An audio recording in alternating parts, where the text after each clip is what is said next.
The number of incredibly talented and athletic hoopers that don't make it has really started to piss me off. And I feel like you can take my word for it as an unathletic white boy who now gets paid to put a ball in a hoop. So let's look at the 7 deadly sins of mediocre hoopers you have to be watching out for because they are destroying your chances of achieving greatness in this sport. And these will get progressively worse until sin number 7, which literally kills entire careers. Let's start with the most fundamental sin of all, laziness. I won't spend too much time here. This is the player that just doesn't work hard enough. Maybe they have the physical gifts, maybe not. But either way, their potential is wasted due to a lack of effort. Unfortunately, I've played with a lot of guys over the years who could have been really good, potentially even could have played in college if they had just locked in. But they didn't. They never got extra workouts in or lifted consistently or worried about their health. They'd show up to team practice and that would be it. If you say your goal is to play in college, but team practice is your entire work input for the day,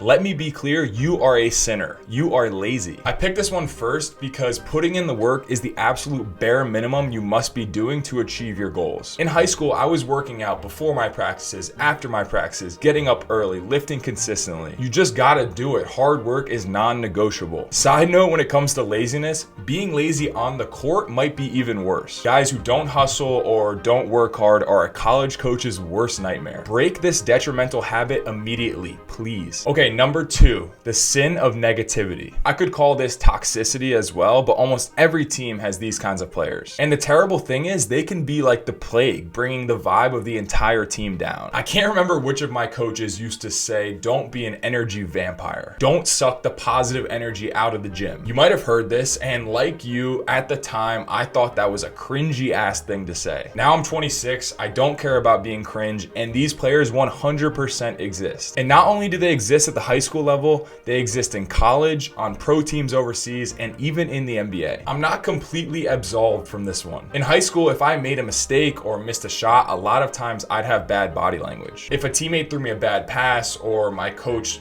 called what I thought was a bad play, I was quick to play the blame game. However, I quickly learned that these reactions do nothing to help you and they definitely hurt the team. Take responsibility for every situation and move on. Being positive and bringing good energy is in your control. There is no excuse for players who have terrible body language, argue with their coach, or complain to the refs on every possession. And even worse, if a college coach sees you acting like this, they're immediately crossing you off their list. Number 3 is the sin of envy. This is a tricky one, and I think a lot of players struggle with this and make this mistake maybe without even realizing it. But basically, it's when a player is worried about how everybody else is doing instead of just focusing on their own game. They might see a teammate's success as a threat to their own. They are constantly comparing themselves to other hoopers on social media who might have gotten ranked or got a new mixtape or gotten a few offers. I certainly would make this mistake in high school. Not so much the first part about jealousy, but I definitely get down on myself when I saw other players getting offers and I didn't have any. Luckily for me, I used it as motivation. I just put my head down and got to work. Worrying about what's going on with other people, especially when they're having success and you aren't, is only going to do one thing. Take your energy, joy, and focus away from the task at hand. And that is to control what you can control. I'm a firm believer that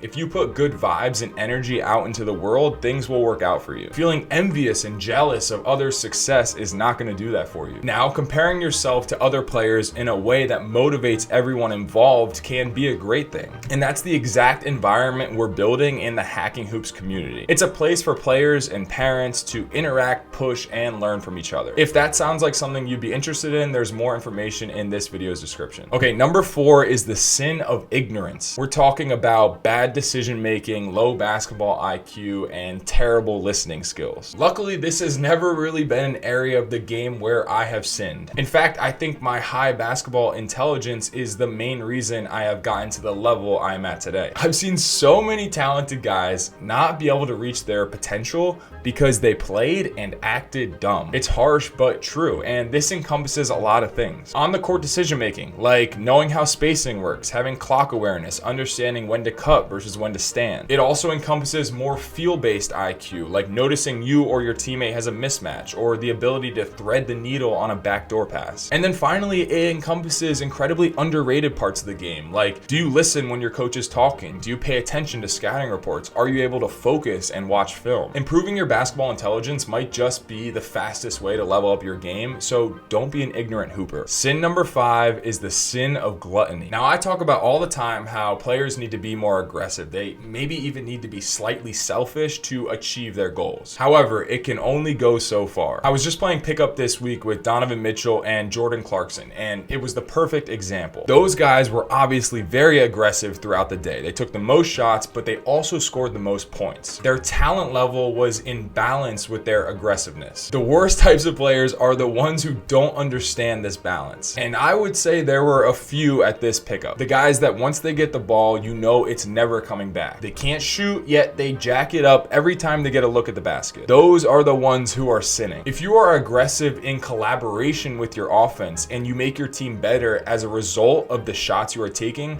by all means, continue doing that. But if you are a my turn shooter who takes objectively terrible shots and only cares about their personal success while the team struggles, you probably fall into this category. Every hooper out there needs to find their own balance. All right, we are getting close to the end, guys. Let's talk about number 6, the sin of delusion. Oh man, this is a big one for me. Ever since I started making YouTube videos, I realized just how delusional basketball players are. Now, don't get me wrong, having some delusion can actually be really good. It can give you confidence and elevate your in-game abilities. Think of someone like J.R. Smith. But there's also a really dark side of being delusional, like the player who believes it's the system or politics or their coach that's holding them back. Maybe you just aren't very good, and instead of working harder, your delusion tells you it's not your fault and that you're doing enough. The worst one, especially these days, is the I'm a D1 player kid. You know how hard it is to play Division I basketball these days? Way harder than when I was in high school. I was a really high level player back then, and I'm not positive I would have gotten a single offer if I was in high school today. This kind of delusion leads to disappointment. When reality catches up to you, it's going to hurt. I think the best way to act is to just focus on the process of daily improvement and let the result of your journey take care of itself. All right, here it is, the crown jewel, the worst sin of all, the career killer. Number 7 is the sin of invisibility. This one is personal for me. Up until probably my junior year of high school, I was this kid. I was so afraid of making a mistake or missing a shot that I would become a ghost on the court. I thought that avoiding errors was the same as playing well. Guys, I'm here to tell you this could not be further from the truth. In fact, playing invisible is the worst mistake of all. It's a guarantee you will never get recruited, you will never reach your potential, and you will get left behind. We all need to stop being so afraid to fail. When you try something and fail at it, you learn, you get better. When you try something and succeed, you become an asset to your team. But if you don't try at all, well, you know what happens. So stop hiding in the corner. Stop playing not to lose. And most importantly, stop passing up shots because you're afraid to miss. If someone can find me a basketball game where no one missed a shot, I'll shut down this channel and retire today. Stop being invisible. It's probably the best piece of advice I can give you in basketball and also in life. Well, guys, there you go. Those are my 7 deadly sins of mediocre hoopers. I'd love to hear your thoughts. I'm sure you don't agree with everything in this video. Also, like I said, check out this video's description if you're interested in joining the Hacking Hoops community. We would love to have you. And if you struggle with confidence, here's everything I've learned over the years when it comes to basketball confidence. As always, y'all are the best. I appreciate each and every one of you, and I will talk to you soon.